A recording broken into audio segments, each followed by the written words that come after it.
I'm Catherine Michelson, the string specialist at the Patel Conservatory, and I'm here to talk to you about what you can expect at your first Suzuki violin lesson. Now, it's important to know that all Suzuki teachers are a little bit different, so some may organize these things a little bit differently.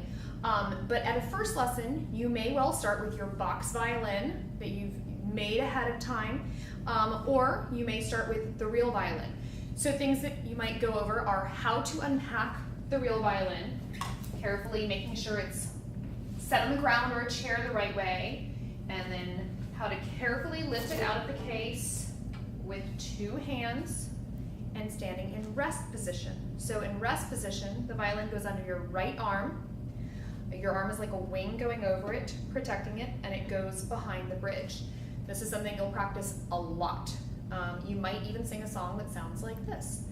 Rest position, feet in line, scroll out front, that's mighty fine. Check your bridge, 'cause it should be peeking out at you and me. Now it's time to take a bow, ichi, ni, and san is how. And taking a bow is an important part of the lesson. It sort of bookends the lesson. It signals that this is the start of the lesson, and then you end the lesson with a bow as well. Unpacking the violin is something you'll learn. Parts of the violin. You might sing a song about the different parts of the violin, and your teacher will give you little cues about what notes to take on what to practice at home. A lot of times in the first few weeks of playing, practice doesn't sound a lot like making a lot of music. It's a lot of repetition of the steps to hold the violin comfortably. Your teacher might give you a practice chart that might look like this to take notes on. There are lots of great resources online for getting practice charts, and good old pencil and paper always works really well. You'll want to make sure that you have your Suzuki book with you.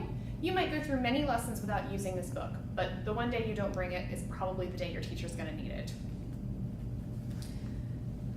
You'll learn the strings of the violin, and this will lead into the first song that your child might play on the violin, the ant song.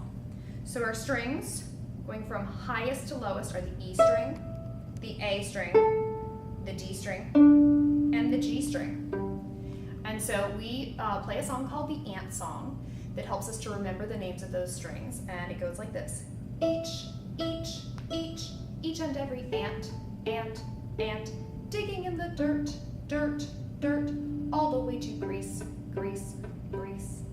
And we repeat that, and there's a fun piano accompaniment that goes with that.